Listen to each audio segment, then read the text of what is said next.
شروع کرتا ہوں اللہ پاک کے بابرکت نام سے جو نہایت مہربان اور رحم والا ہے۔ السلام علیکم دوستو، امید کرتا ہوں آپ سب خیریت سے ہوں گے اور جہاں ہوں گے خوش ہوں گے۔ سٹوری پسند آئے تو لائک اور سبسکرائب کریں۔ چلو چلتے ہیں اپنی سٹوری کی طرف۔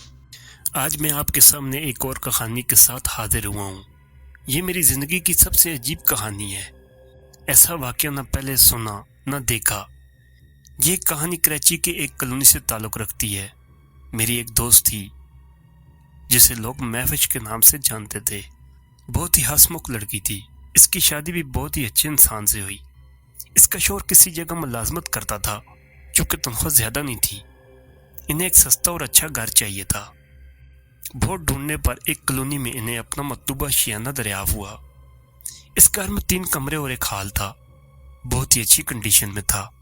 زبردست ٹائل لگے ہوئے، یہ خوبصورت رنگ و رنگن چڑھا ہوا لاجواب آشیانہ تھا جو کہ بظاہر بہت اچھا اور کسی کوٹھی سے کم نہ تھا، اور اس کا کرایہ بھی کم تھا۔ سب معمول کے مطابق تھا۔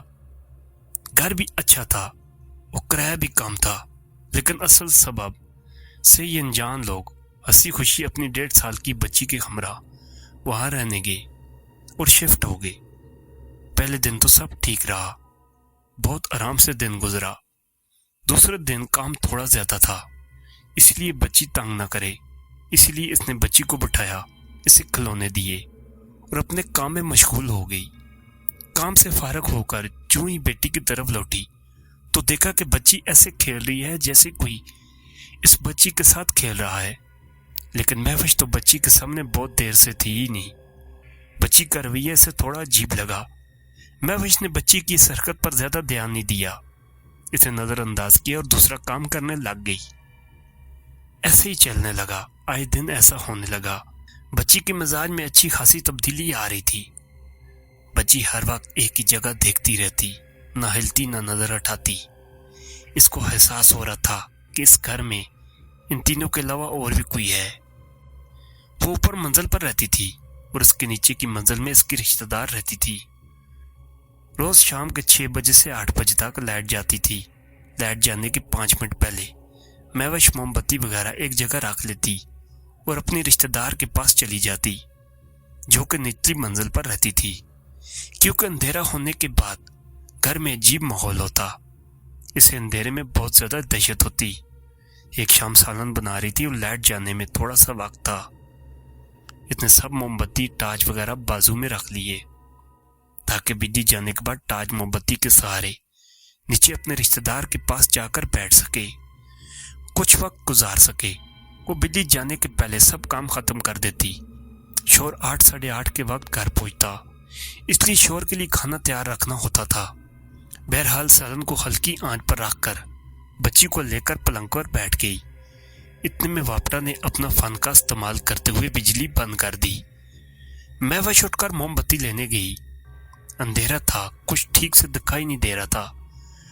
اندازہ سے موم بتی لینے کے لیے ہاتھ بڑھایا جو کہ اس نے ابھی تھوڑی دیر پہلے وہاں رکھی تھی۔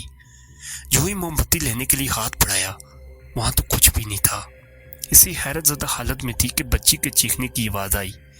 مہوش گھبرا کر بچی کی طرف دوڑی۔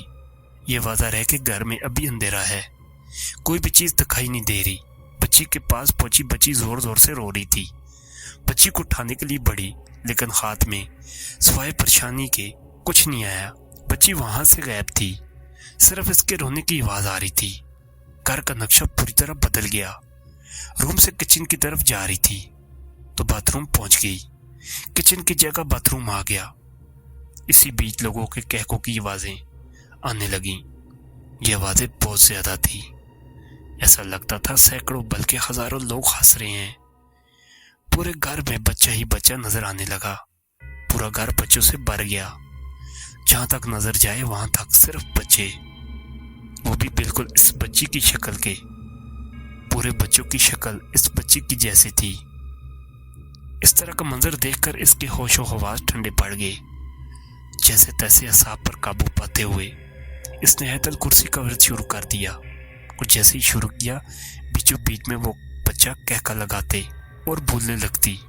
جیسے ہی بولتی پر سارے بچے زوردار کہکا لگاتے۔ आधे तक पढ़ती पढ़ती फिर बोलती और सारे बच्चे जोर जोर से कहका मारते। कुछ इसी तरह का काम होता रहा। फिर किसी तरह आंखें बंद करके उसने आयतल कुर्सी पढ़ी। पढ़ते ही सब बच्चे गायब हो गए और चारों तरफ सन्नाटा छा गया। बच्ची भी मिल गई। बच्ची को लेकर वो फौरन नीचे भागी। दूसरे दिन जब महवश कमरे में गई, अचानक एक नामालूम ने गिरदार आवाज में से जाने को कहा।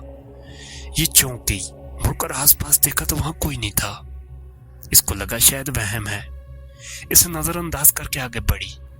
इस पर आवाज जोरदार आई, जाओ यहां से। इस बार भी महवश ने ध्यान नहीं दिया। तीसरी बार आवाज की गरज बहुत जोरदार थी, जैसे कोई घर आ रहा है। महवश मारे खौफ के कमरे से बाहर आ गई। वो बेइंतहा दहशतनाक हालत में थी। शोर के आने के बाद इसने शोर से सारा वाकये का जिक्र किया। शोर ने इसकी बात पर ज्यादा ध्यान नहीं दिया और कहा, नमाज रोजा किया करो। इस दिन के बाद से घर में अजीब व गरीब वाकयात होने लगे और मियाँ बीवी में छोटी छोटी बातों पे झगड़ा होने लगा। घर में रोज फसाद बर्पा होने लगे, इतना ज्यादा कि पूरा मोहल्ला घर के पास जमा हो जाता। इसका शोर तनख्वाह लाकर रखता, थोड़ी देर बाद वो तनख्वाह गायब हो जाती। इसी तरह घर की चीजें गुम होती। फिर फरीकैन के बीच झगड़ा हो जाता। महवश वो बातें बताकर बहुत रोती है। ऐसे बहुत से हादसात इनके साथ होने लगे। ये बच्ची के लिए फीडर लाने जाती। जब वापस आती तो बच्ची पहले से ही फीडर पी रही होती। ऐसे वाकयात की शिद्दत में इजाफा होने लगा। पता लगा कि कोई अम्मा है जो ऐसी चीजों पर दम करती है। ये लोग इनके पास पहुंचे। उन्होंने बच्ची को पानी दम करके दिया। 2 दिन बाद बच्ची बड़े सुकून और इत्मीनान से सोई। इसके बाद फिर से सब वैसे मामलात का दौर शुरू हुआ। वही झगड़ा, वही फसाद, वही दूर तकलीफें, वही गुस्से व नफरतें, जिससे वो अपनी फूल सी बच्ची को बचाना चाहते। वो नजात के लिए किसी मसीहा के मुंतज़िर थे। इसी तरह के वाकयात में इंतहा इजाफा होने लगा। महवश शादी पागल हो गई थी। मारे तनाव परेशानी को जोर जोर से चीखती। इससे अब इस घर से घबराहट होने लगी। ये घंटों नीचे अपने रिश्तेदार के पास गुजारने लगी। अपने घर जाने से जनाब करने लगी। इसके रिश्तेदार ने इसके घर न जाने की वजह पूछी। इसने वजह बताई। इसके रिश्तेदार को महवश की बात पर यकीन नहीं आया। कहने लगे, ऐसा कुछ नहीं होता, तुम ही सबसे बड़ी जिन हो। इसका मजाक उड़ाने लगे, तानाजनी करने लगे। इसकी बातों से दिल बर्दाशा होकर रोते हुए इस असेबज़दा घर में वापस आ गई। वहां वही सब होने लगा जिससे वो भागना चाहती थी, बचना चाहती थी। शोर के आने तक किसी तरह इस क़यामत सगरा को झेलती रही। शोर के आने के बाद सारी दस्तान शोर को बताई। बिलाखिर शोर को अपनी बात का यकीन दिलाने में कामयाब हो गई। शोर ने कहा, घर को बदल देते हैं। महवश को यह रास्ता ठीक लगा। शोर ने पास ही एक घर ढूंढ लिया। पहले ए ब्लॉक था, अब डी ब्लॉक में घर लिया। ये भी घर अच्छा था। पहली रात आराम से गुजरी। दूसरे रोजमर्रा के काम अंजाम देने के बाद दिन कब गुजर गया पता नहीं चला। रात में मियाँ बीवी ने खाना खाया और सो गए। रात का एक बार गुजर चुका था कि अचानक बच्ची जोर से चीखी चिल्लाने लगी। माँ बाप घबरा कर नींद से बेदार हुए। बच्ची को पुरसुकून करने के लिए कोशिश करने लगे, लेकिन बच्ची छत पर आंखें गड़ाए जोर जोर से रो रही थी। सिवाय छत के वो और कहीं नहीं देख रही थी। रोई जा रही थी। बस महवश को तो इन चीजों के जैसे आदत सी हो गई थी, लेकिन इसका शोर बहुत ज्यादा परेशान हुआ। इसने ये सब पहली बार देखा था। जैसे तैसे आयतल कुर्सी पढ़कर दीगर दुआएं पढ़ने से बड़ी मुश्किल से बच्ची की हालत बहाल हुई। बच्ची सो गई। अब माँ बाप को कहाँ नींद आई थी। करवटें बदलते रहे और अल्लाह अल्लाह करके सुबह हुई। इसी तरह के वाकयात इस घर में भी होने लगे। कहने का मतलब यह कि घर बदल कर भी इन्हें कोई राहत व सुकून मुहैया नहीं हुआ, जिसके लिए उन्होंने सबका घर छोड़ा था। बच्ची को अभी चलना नहीं आता था। वह मुश्किल उंगली पकड़कर आहिस्ता आहिस्ता चलती। माँ बाप अक्सर इसको उंगली पकड़कर चलाते। एक दिन महवश ने देखा कि बच्ची चल रही है, ऐसा जैसे वह उंगली पकड़ने के बाद चलती है। लेकिन घर में बगैर महवश के अलावा कोई न था। अंजीला महवश की बेटी किसी का हाथ पकड़कर चल रही थी। वो भागकर बच्ची के पास पहुंची और इसे लेकर घर के बाहर जाकर बैठ गई। वो बहुत ज्यादा डर गई थी। ज़ाहिर सी बात है, इस तरह का मंजर देखकर मर्द भी डर जाते हैं, और ये तो बेचारी भोली सी लड़की थी। बहुत ज़्यादा खौफ खाने लगी। अब महविश हर वक्त बच्ची को अपने साथ रखने लगी। एक दिन महविश की अम्मी इसे किसी बीबी के पास ले गई। इस बीबी ने बच्ची को तवीज़ दिया, पानी दिया और कहा कि मैं बाकी मामला घर आकर देखूंगी। पानी और तवीज़ की बदौलत इसे कुछ दिनों के लिए आराम मिलता, लेकिन फिर वही सब शुरू हो जाता जैसा कि पिछले पार्ट में जिक्र हो चुका है। बच्ची रोती बकायदा किसी खास जगह इशारा करके रोती, जैसा कुछ चीज़ इसे डरा रही है। बीबी ने घर आकर अपना अमल शुरू किया ताकि पता लगा सके कि वो क्या चीज़ है और क्यों परेशान कर रही है, इसके इरादे व मकसद क्या हैं। इन सब सवालों को मन में लिए बीबी अमल में बैठ गई। पढ़ाई शुरू हुई। कुछ ही वक्त में वो वहाँ आ गई तो बीबी ने इससे इसके मुतालिक मालूमात हासिल करने की शुरुआत की। इससे इसके बारे में पूछा। इसने बताया कि मेरा नाम होला है, मैं इस घर में रहती हूँ जहाँ ये लोग पहले रहते थे। जब ये लोग वहाँ आए तो मेरी नज़र इस बच्ची पर पड़ी। मुझे ये बच्ची पसंद है और मुझे इससे प्यार हो गया। मैं इसे कभी नुकसान नहीं पहुँचाऊँगी।